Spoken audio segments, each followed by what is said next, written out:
I'm very happy that you joined me today, and here's why. Now, I always say it's going to be a really cool show because I like to oversell. No, it is always a wonderful show, but today is extra special. Like this is on an extra special episode of Carla Collins Rocks the Elmo. I don't only rock the Elmo, I'm rocking the whole damn planet with this one because this gentleman, I don't know if he's a gentleman, but he is a scholar. And he is a prince of a man, and rock god, you name it, but he's everything. I'm pretty sure Mensa member. I think he speaks French. The list goes on. I just found out that he's an actor, and he plays a villain, so that's even just got him cooler. Solo artist, prolific songwriter. What? He has been the lead singer of Styx for, wager a guess. I bet you I win this one. 22 years now. And he was also one of my very first interviews ever in my life on a local show called Eye on Toronto. I know The Simpsons had Eye on Springfield. Stop judging me. I thought I had made it. Ladies and gentlemen, and everyone in between, without further ado, I give you Gowan. How are you, sir? Oui, bonjour, Carla. Ça va bien? Est-ce que ça va très bien aujourd'hui? Ah, très excellent, bien, monsieur. Excellent. C'est mon plaisir d'être avec vous ce soir. Alors, en plus, vous parlez français couramment. Toujours. Okay. So really, excellent. I was, as I do every Saturday, it's Gowan Day in our household, and I just read up on you. And I'm like, does this guy, because I know Montreal is very important to you and holds a special place in your heart. A lot of great things happen career-wise in Montreal. And then I'm That's like, right. he also speaks French. I just feel like you're making us all feel bad about our lives right now. Here's the thing. A lot of Anglophones think I can speak French, but you should ask the French people if I'm actually speaking it or not. You might get a different answer. Well, you know what? I'll tell you this, because you and I were always exchanging nuggets. When I was I think I was doing my master's in French at the University of Western Ontario. Air Canada came, and they were scouting for flight attendants. And I got the job. It's never been more difficult to get any job in my life, Gowan. I had 5 interviews in 5 different cities in Canada. And because my last name was Collins, although my mom was French, they wouldn't give me 5 out of 5 for my French. They're like, ben, c'est pas moi là. Et pas francophone. Yeah, no, I got because Collins was just too Anglophone. So it's tough. It's a big standard to try and get anybody from La Belle Provence to say that you're fluent. Well, still, I got turned down for the stewardess job as well. So, hey, I got the job. I just didn't get full marks. I did. I can show you where the emergency exits are right now in the Elmo. Not to brag. Also, I kept the outfit, fellas. And everybody here knows what I'm talking about. So, excellent. I don't know where to start, but I decided I would start with this. You are the only, and I've done quite a few interviews. I'm churning out a lot of these, Gowan. I'm like my own sweatshop, but I will tell you this. I think you are the only star I've spoken to where 2 people in my inner circle, 2 people, Molly and Paul, both have your likeness tattooed on them. Gee, really? Yes. Whereabouts on their bodies is this tattoo? All PG. One is on the ankle, one is on the thigh. Not ankle, sorry, calf and thigh. That is quite a commitment because, what if I really screw up one day and do something that's so hideous? They got it, Yeah, the tattoo removal business might be huge. It probably is right now. But keep those on. Thank you, Molly. Thank you, and Paul. Yes. See the fellow? Yeah. Molly and Paul. I think they've got exquisite taste in tattoos and obviously other things as well. These are full on. I got to tell you, that is commitment. But I'm thinking if I know 2 people in my circle, how many Gowan tattoos are there right now roaming the planet? I have seen a few. I've definitely seen a few. I've seen a few where that people put on ominous spiritus, which is just a little phrase I said at the end of Strange Animal, and for some reason those 2 words stuck with people enough that they felt they needed to have it jammed into their bodies with sharp needles. Etched into their souls. So does ominous spiritus, I think it's fairly obvious, but does it have a meaning? Is it all spirits? I think it's that's a good one. First of all, it rhymes. It's sort of. I went to a Catholic high school, so I took a little bit of Latin. Yep, the me too. spiritus part is in there. So the ominous part is just the Great Spirit. That's really all I'm trying to say. But is the Great Spirit benevolent? Is it benign? Sometimes. Is it sometimes malevolent? Sometimes. So it's ominous. Interesting. God, we're going in really deep early on. Hang on, I need another drink. Hang on, I'm gonna have a drink too. Carla, could you hand me that glass there? Okay, hang on. Guys, can we get a glass? Can we get a glass? If Dr. Zero doesn't mind, because I wouldn't mind trying this. Would you like to try some champagne? First, I want to set people up. This gag is going to blow your minds. Okay. Yes, always aim high. I don't think anyone's around. Do you have something you can cheers me with, or do you want me to get you a drink? I do. Okay. In fact, I saw you pre-show when we were having the sound screw up. I noticed what you were drinking, so I thought I got to drink the same. Okay, hang on. We've Ready? got a bartender coming right now. So Okay. in the interim, while we get your drink, because obviously we Right. have it chilling. We have it chilling. Right. We're not like That's nice. That's I mean, nice. come on. We're not That is Here a we classy go. bar. And can we get Yeah, some ready? champagne? Would you like some champagne? Champagne would be great. Okay, some champagne, please. Are you Sir Gowan, Yeah, make Gowan it- now? Has the Queen knighted you yet? I assume that's next. Well, she said she was the queen. Or yeah. she was a queen. You were on Church Street. Yeah. Okay, here. That could Hang very on, well be. I'm gonna Ready? bring this Hand me over. that. Ready? Here Got comes it? the greatest gag in history. And Carla, thank you so much. That is, something happened to it. Oh. To the computer. Look at the It bouquet got a has little- changed somewhat. Entirely. It's kind of a, hang on. Oh, that's the kombucha champagne Oh. from the southern part of France, I think it is. Of course. Now I know that Jesus turned water into wine. I don't know what you just did, but Yeah. I'm getting a tattoo. I'm getting that's Yeah. it. I'm getting your likeness. That was impressive. That was Now I did see something. This wasn't even going to be a part of it, but I always free ball with you. You're a magician, or is that just a joke? Like, when I say that I'm a tap dancing ninja, but that's Carla? Yes. You. How did that career go? Better than your. Yeah. So. Pretty damn great. Yeah. I was the caboose when I was 3. Congratulations.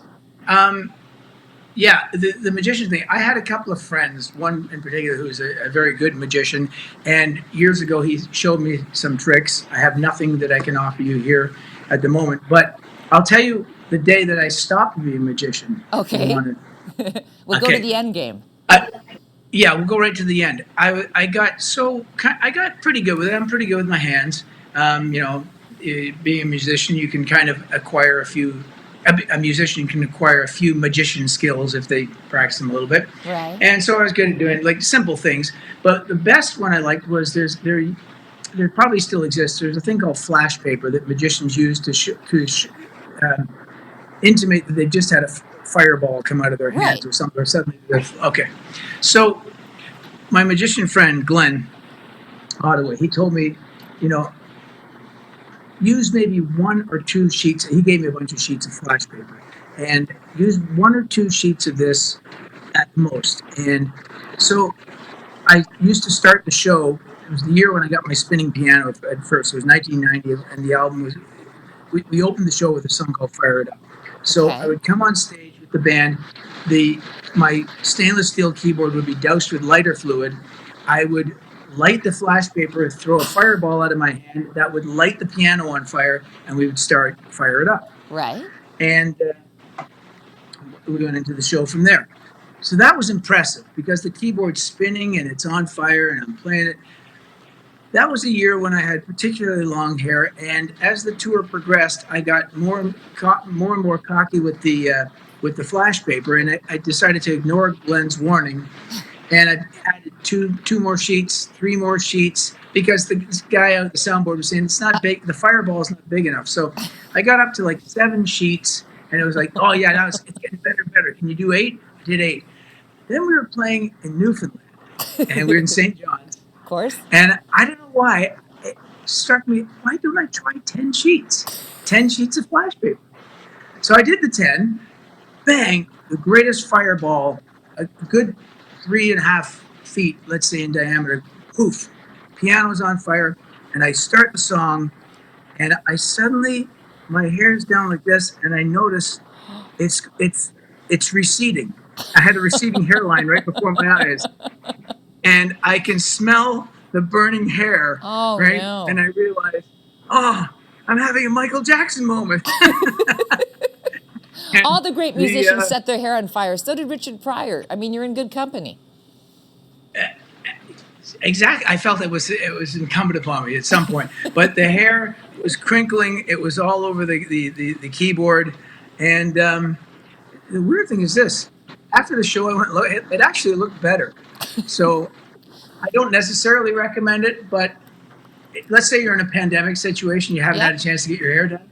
Try a little flash paper. Fire cut. We're Yeah, branding it fire Fire cut. Cut. I'm going to start the merch Yeah, going right now. It's a fire cut. you It do almost that. beautiful. Uh, so wild. I love that it always. I feel like things like that always happen in St. John's, Newfoundland. Right? There's just something about that place. I mean, it's not that huge a city, and they have 5 sex shops. I remember being on stage there and saying, I don't think LA has 5 sex shops. Like, you guys are having sex while you're Wow, having sex. I don't know if anybody was man, even paying attention to my comedy show. man. It So they're seemed up to 5. excessive. That's good, man. No wonder the tourism is so hot there. Nothing bad has ever happened to me in St. John's, Newfoundland. I can honestly say that the people that, from the first time I went there, I just felt like, I can understand a fellow that used to work with us, Ian Uh-huh. Gillies. I can understand that he, at a certain point in the industry and touring, he just went, I have to go back to Newfoundland, and he's been back there ever since. And he does ironworks now and stuff like that. But I can understand people wanting to go back there. It's a different planet, and I'm proud to say it's part of Canada. It's so So extraordinarily beautiful, and yeah, I've performed there many times. You really have to go there to appreciate the depth of the warmth of the people there, and the fact that yeah. that's the one place people think I don't speak quickly enough, and I love it. I don't have to slow my roll there at all. They're just like, maybe you could pick up a pace a bit on that stage, and Yeah, yeah, you go there, you end up staying with people. You never stay in a yeah. hotel. You're just staying with a couple of locals. I got screeched in. I got screeched out. That's good.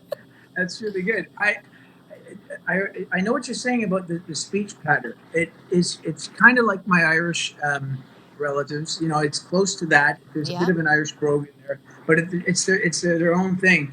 There's a Ian, patois. It's a correct. great love child of many dialects.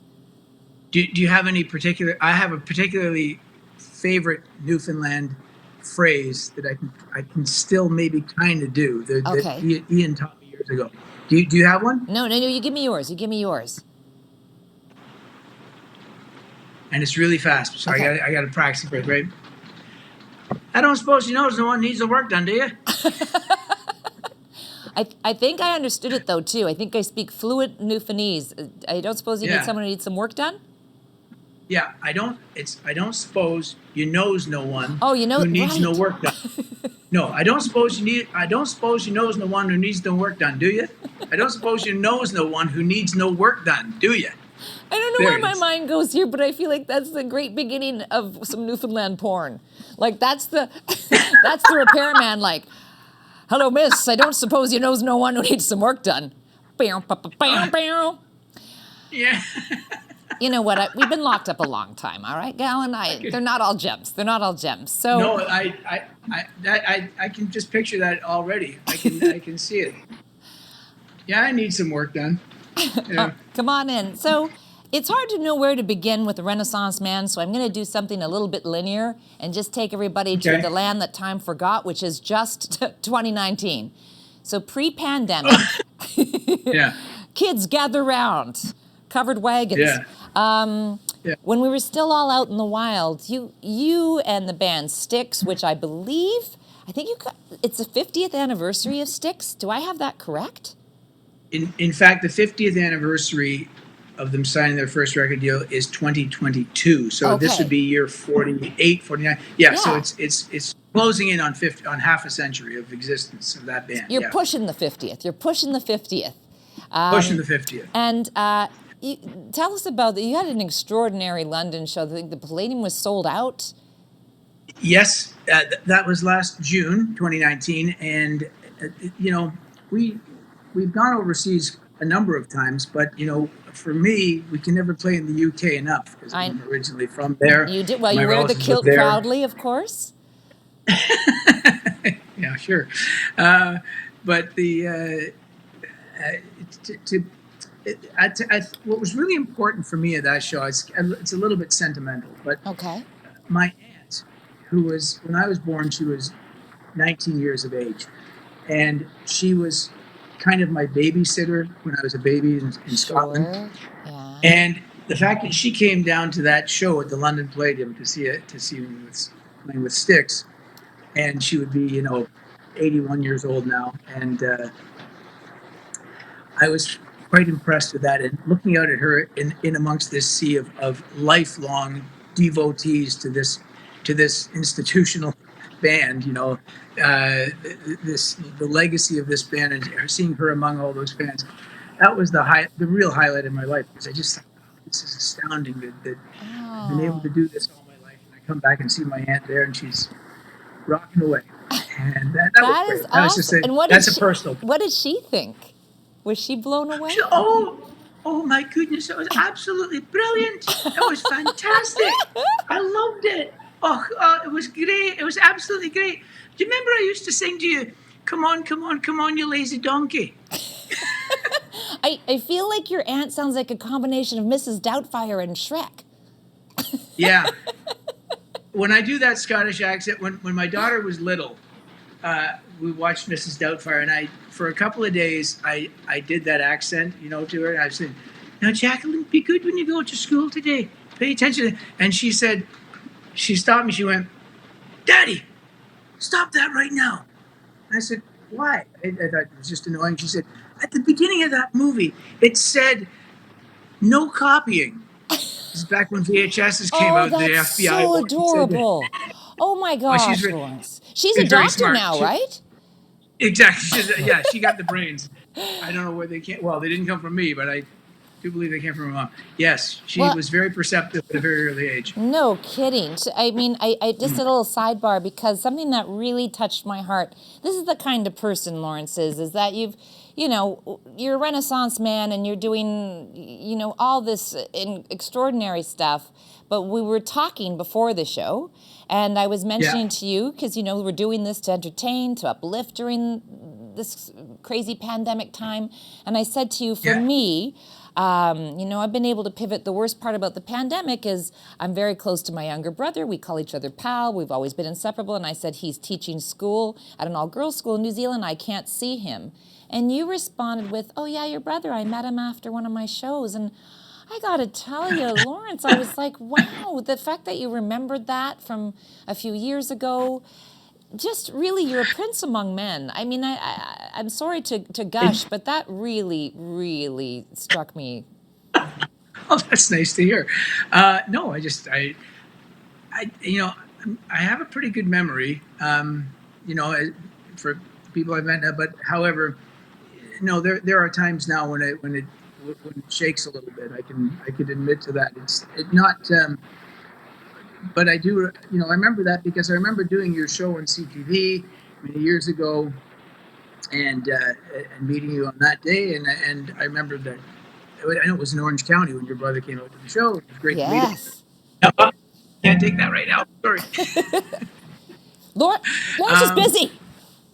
sorry. Can't hold my calls. He said to no one. So yeah. That was. Well, thanks very much. I'm glad I remembered your brother, and I hope he's doing well in Australia. He's Uh, yeah, I, he's you know, in New Zealand, and he is doing well. But you were saying that it's the same situation with your daughter. You can't see your daughter, right? no, she's a doctor in the United States, and so I get my news from her as far Right. as the situation is going, and Because so she's I get a literally a nice. first responder.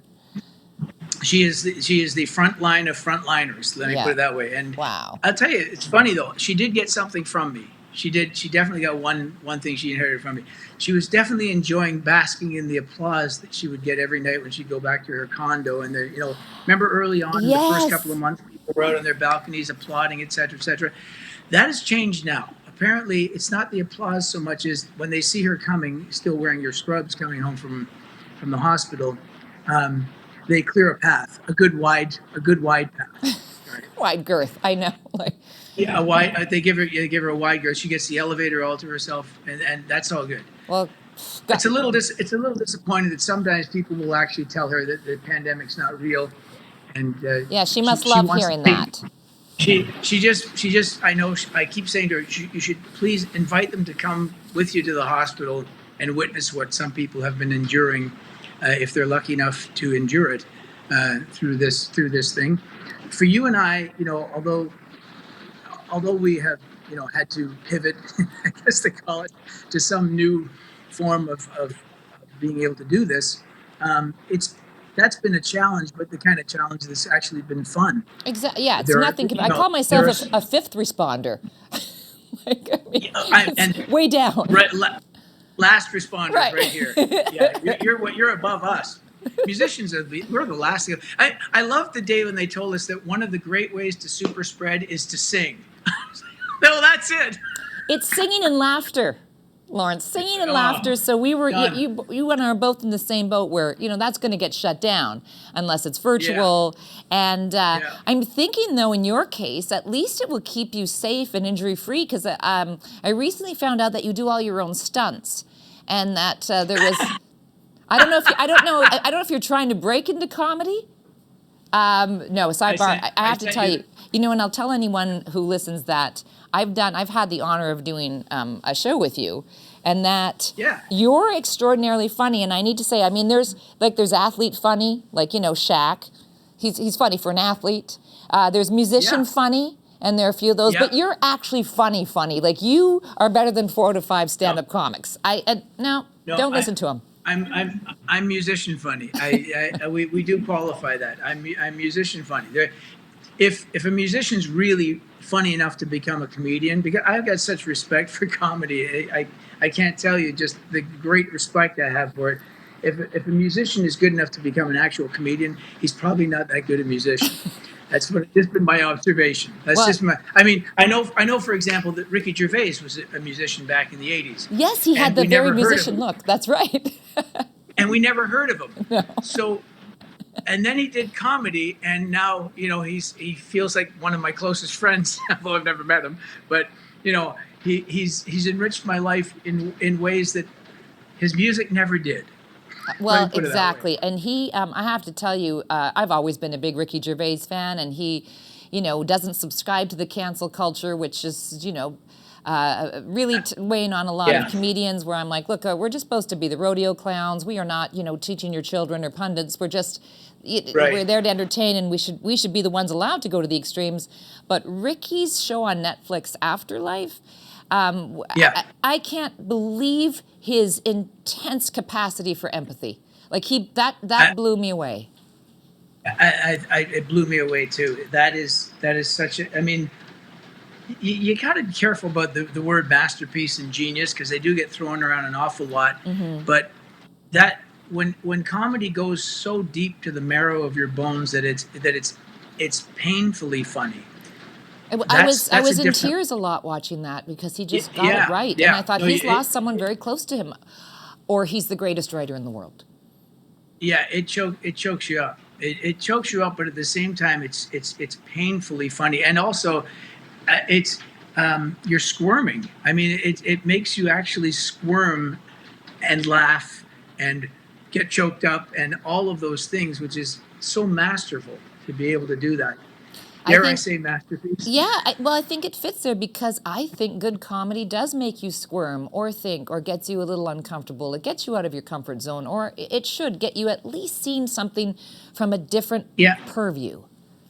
Yeah, and for that reason, like you were just bringing up the cancel culture. What a weird phrase that is.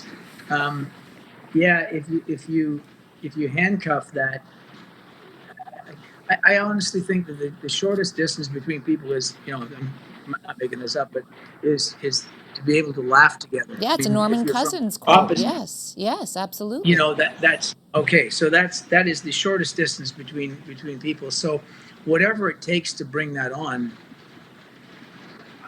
that's part of what the deep respect I have for them is that they're able to make people see life. Well, just see how common we really are. So to cancel people like that is kind of weird. It is, because you know that as an Yeah. artist, and again, laughter and tears, they're both releases, they're very close, it's like a love-hate.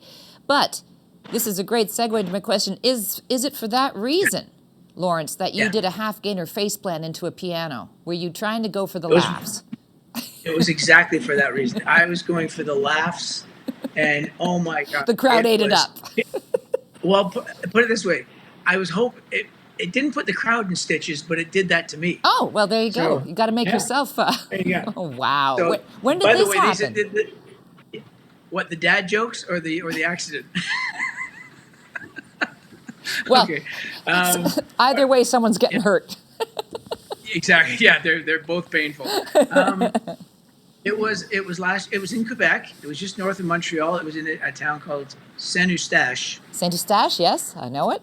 Saint Eustache, and a move. I've leaped around on stage, leapt around, You leap leaping. around on a piano. I've You're done some leaping. insane. Well, I like being airborne during your show. It's just kind of part of the thing, and it's a move I've done many times, and you're going to really understand this possibly more than anyone.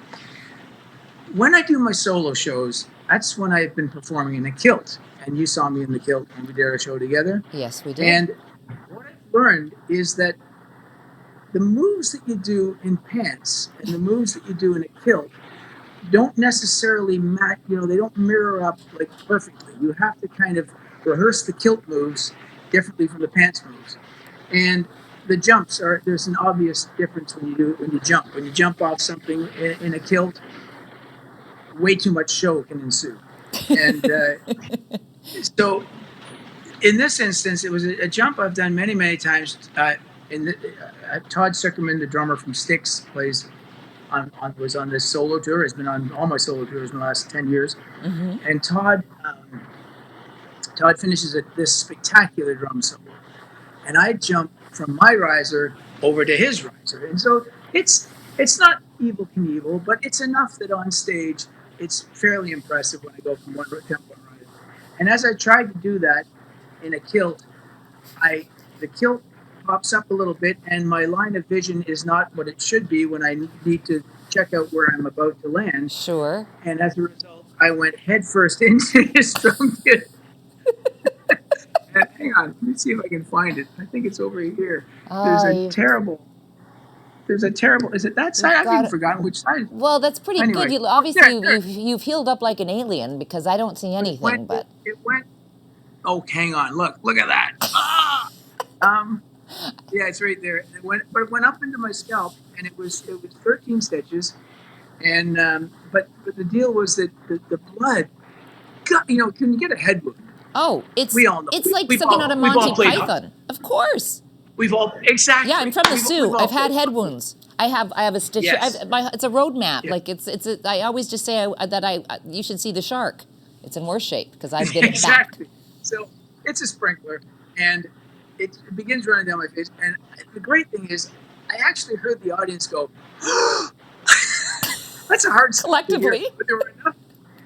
When enough people do that at the same time, it's quite audible. Wow. And it was dead silence. And the great thing is, the next song in the set list was called "Keep Up the Fight." I'm going to play that for you. And it was great to do it because when I saw the pictures afterwards, it was like a Rocky Balboa kind of thing where it came down. Actually, it looked more like there's a famous picture of go way back, but there's a famous picture of Rocky Bouchard shaking hands after a hockey game with I think it was the Boston Bruins goalie at the time, and the name will come to me. But anyway, that handshake was so famous because the Rocket had the blood, and I had the same trickle coming down my face, and I thought you had the rocket trickle. It was the Rocket trickle, the Rocket trickle. And I tell you, and we finished out the show, and it was kind of like, I wanted someone to call Gene Simmons and say, this is real. or Osborne and say, you have bats? Look at this guy. Look what he's doing. He bit himself. Any clown can bite a bat. Yeah. Gowan bit himself. Wow, He that's... bit himself with a drum kit. So on top of everything else, you do your own stunts, so that's pretty impressive. I like that. And the other little nugget I uncovered about you, and I have to admit, I am not familiar with this Canadian horror classic, but you appear now. Let me see if I get this right. Like I think in the first movie it was just your song that they. Yes. Okay, so there's Yes. this is great because we're in a pandemic. This is exactly what you should be looking up, by the way. So there's a movie called Wolf Cop. That I think is a horror movie. I dated a wolf cop once. It ended poorly. Yeah. And then they did another wolf cop, which I'm like, can I just watch the second movie, or will I be able to keep up without having seen the original wolf cop? Like, I don't want to be lost, Lawrence. I don't want to be lost. I think watching it sequentially might help because, first of all, I'm going to tell you a couple of things about this movie. Okay. It's shot in Saskatchewan. Both movies were shot in Saskatchewan, and they were shooting in February. They used Moonlight Desires in the first Wolf Cop movie, and so that's the soundtrack is using your. You're not in the first one, but Moonlight Desires is there. It makes sense because it's Wolf Cop, right? Is that when the cop turns into a wolf? That's right. Okay. Oh, how did you know? Oh, I'm you don't a even genius. have to watch the first one now. oh man. No, you figured it out. Did I just blow the M. Night Shyamalan ending to Wolf Cop? Oh, did you ever? Did you? And you did the same thing to me many years ago when you told me that Darth Vader is Luke Skywalker's dad. Oops. I know. What? So, Bruce Willis is dead. Bruce Willis is dead the whole time in that movie. Thanks. Oh, right. Sixth Sense. Norman Bates is his own mother.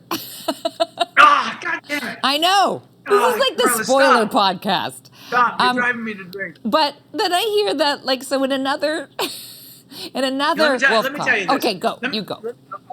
Okay. I got to settle down. Simma. The scene in the first movie is Moonlight Desires. And in Moonlight, they use the song, the Gowan song, Moonlight Desires. And the scene is when the wolf he wolf copulates to that song. God. So it's music to Mac. I just coined that. By the way, that phrase is totally copyrighted. I just came up with it. Okay, no, we've got. Listen, don't touch it, sir. We've got wolf copulates. We've got the rocket trickle, and we've got fire cuts. We've got an entire. Excellent. Yeah. Good. Okay. We've got our own language. That scene turned out to be very, very popular. And yes, in a pandemic, I highly recommend that people can Google it. I got a call from the producers of the film and became kind of pals with them. And I was down near where you live, actually. I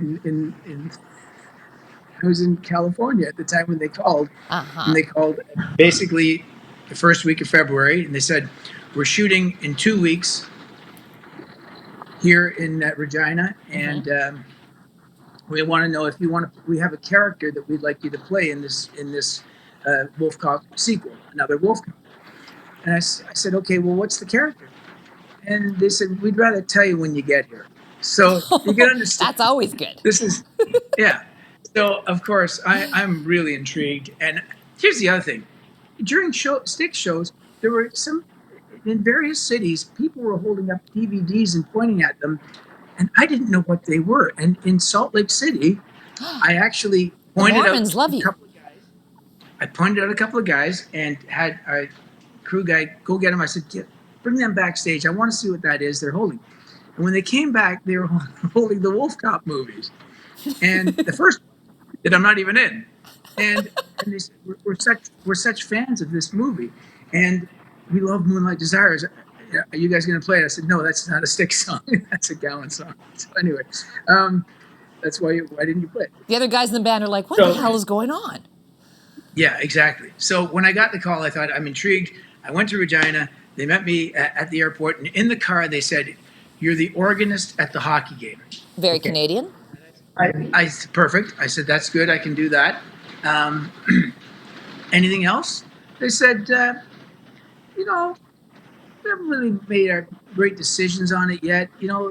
So, but you're basically you're evil, and you're helping this evil local politician to set off I'm going to ruin the movie for people, but you're going to help him to set off a device that causes the audience to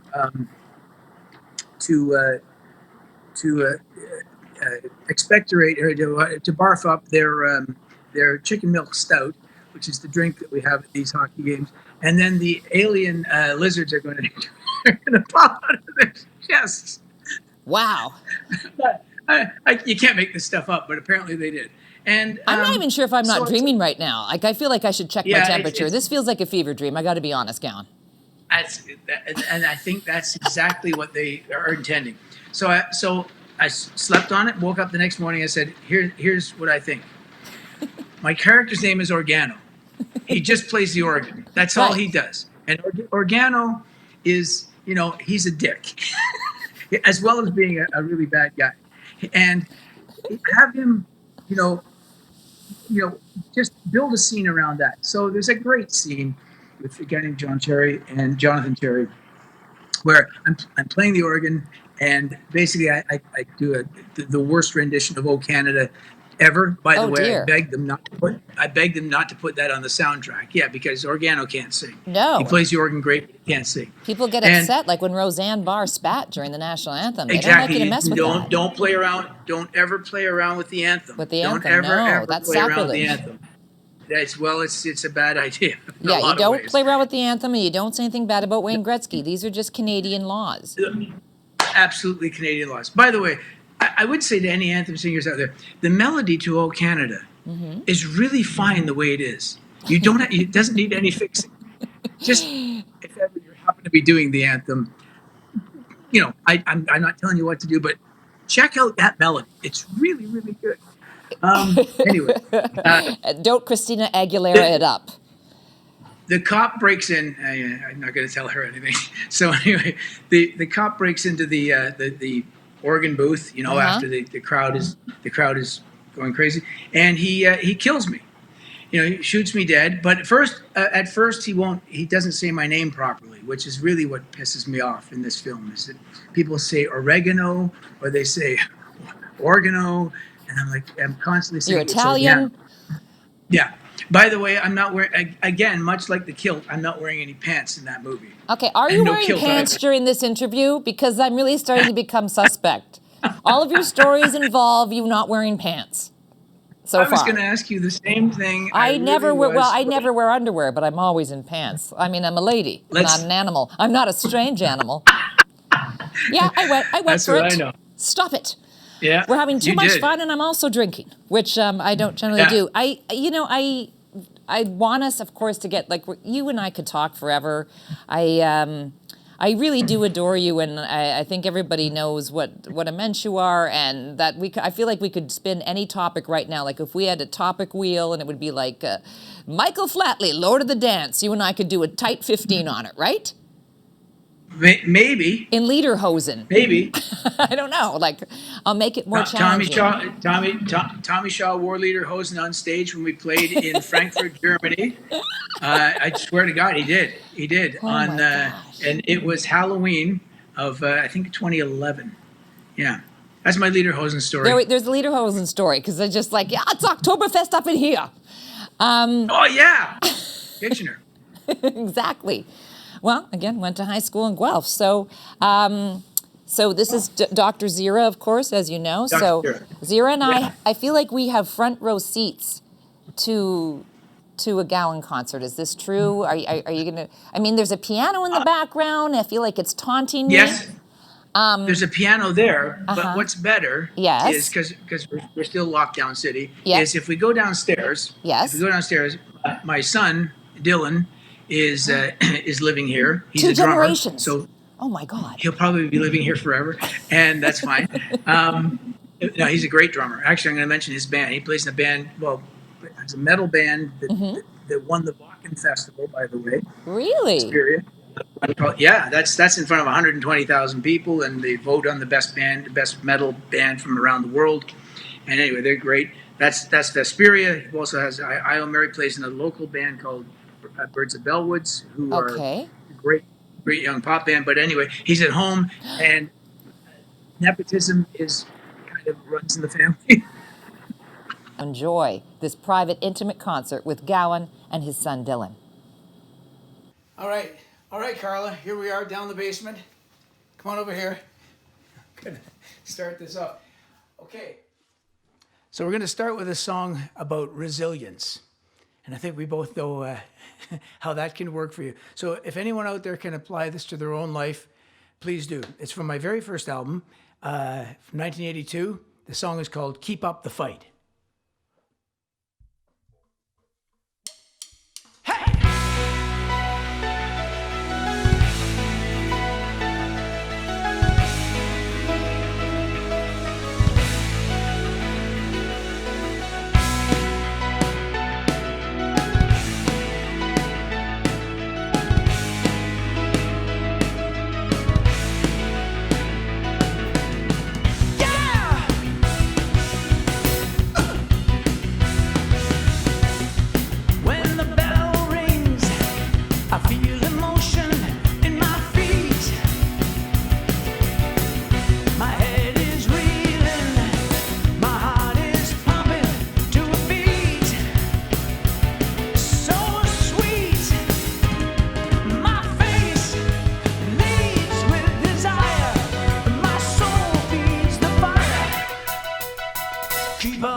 That one always has to end with a punch. You need a punch on the end of that one. Woo! Nice one, Dylan. I should introduce my son, Dylan Gowan, on drums tonight. And every night during these last several months. Okay, so let's keep up the fight. Let's go over here now and do one on the guitar, okay?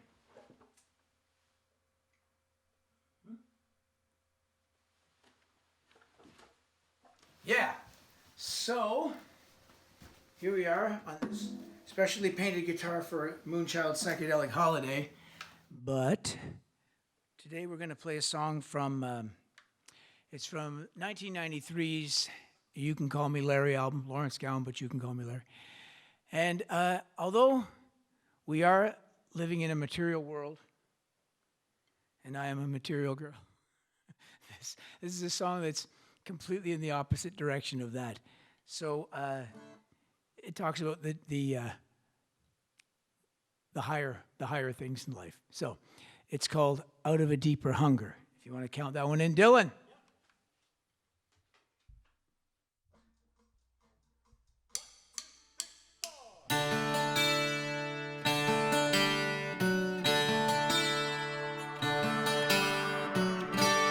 I've got rain in my shoes, and every dime from the bank's been used. Every time I play the lottery, I lose.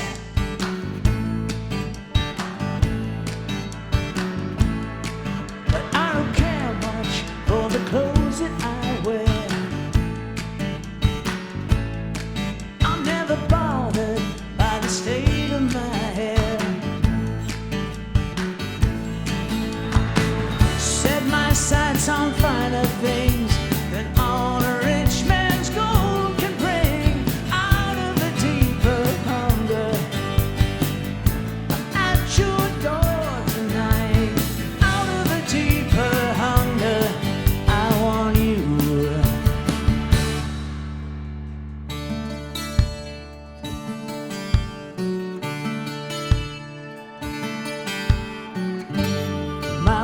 Just makes ends meet, and I don't live on the best streets. In my rusty car, your picture's quite complete.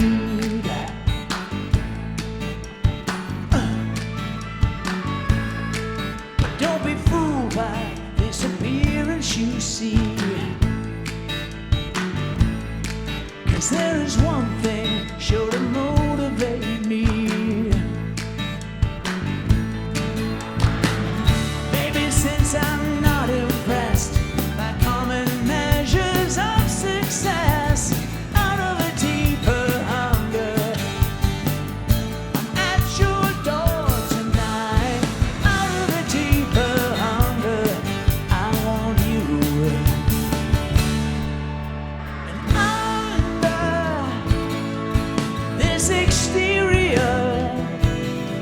There's a deeper world, all afire.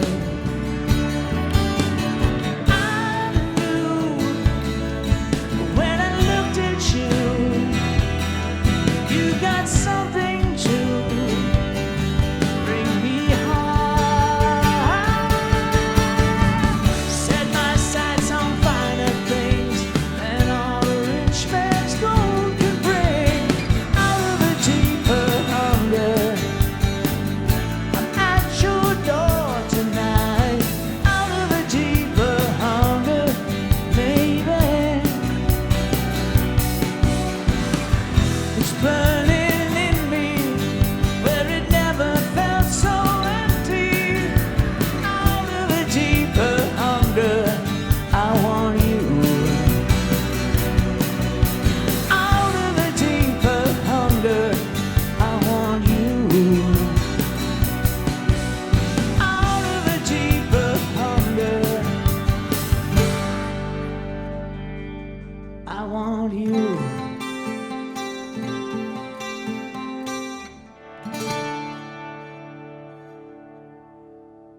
All right. Good. out of a deeper hunger. All right, that was from 1993. And now we're going to go back to 1985. Before we do that, though, I'm going to tell you one little story. I have a story about everywhere in Toronto, and I have to tell you, of all the places I've played all these clubs, the Gasworks, the Piccadilly Tube, the Nickelodeon, and then later on played the larger venues of Massey Hall and Maple Leaf Gardens and Ontario Place, etc. The one venue I never played is the Elmo Combo. Not once. Dylan has. Dylan has played. You played the Elmo Combo. Yep, twice. Amazing. But I never have. However, one of the most momentous things in my life happened there.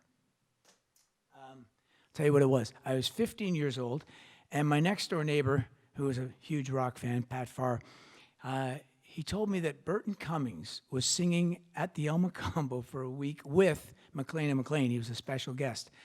So I was only 15 years old, and I said, I'd love to see that. And he said, put on a hat, pull your collar up, come in with me. He was a big guy. He kind of covered me.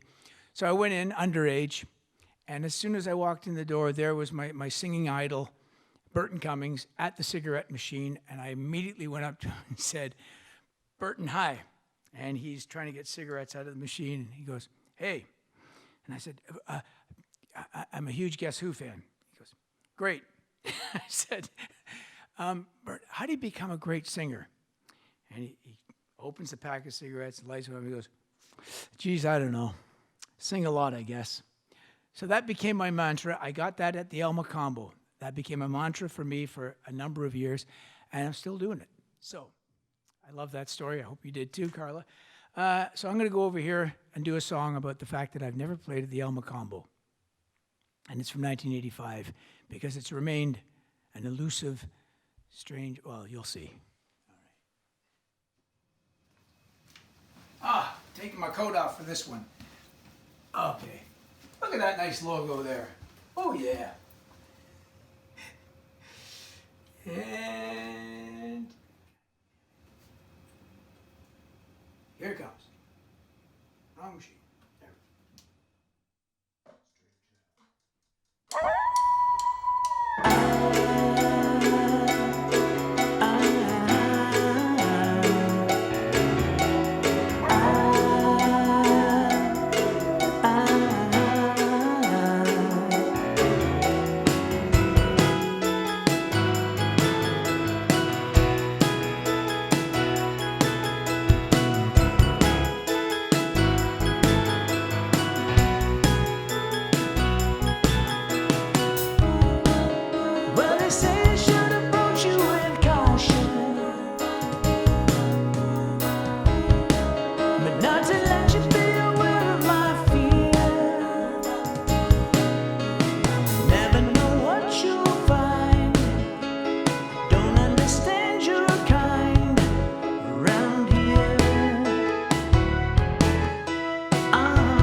spiritus.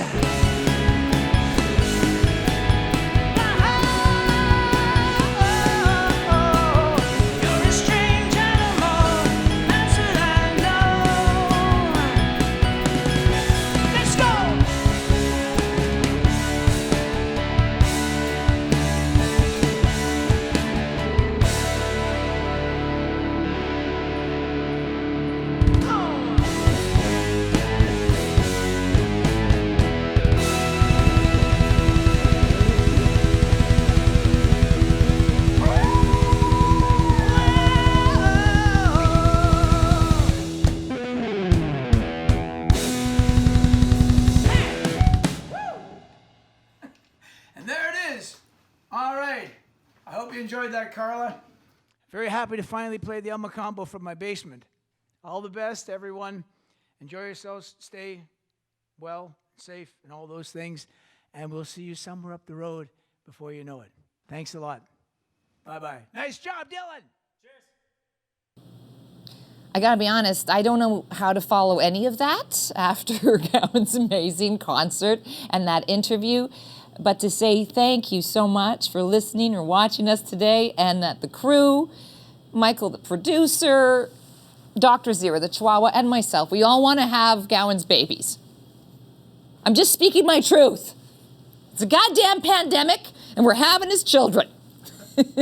Love you, Gowan. Thank you. Love you guys. Thanks for checking us out. I mean, really, you're going to watch this again. There's hidden meanings. Like, watch this show backwards.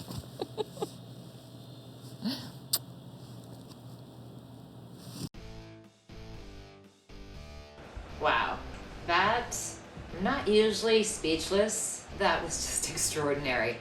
I don't even know what to say. Did Gowan just treat us to a Prince-like guitar solo during Strange Animal? I just want to say from the bottom of my heart, thank you so much, Gowan, for this amazing Gowan special here on Carla Collins Rocks the Elmo, and a big thank you to your son, Dylan. Baby Gowan, as I was calling him. And thanks to Jan, his wife, who did better camera work than back in my TV days. You know, Gowan is obviously a prodigy. It's just an extraordinary talent and an even more extraordinary heart. He's really, you know, I have to say in my personal correspondences with him, okay, I have his email, whatever, don't judge. I would always say, you know, thank you, Gowan, or thank you, Lawrence, you're a prince among men. And now having witnessed that, I just have to say he's a god among men. He really is.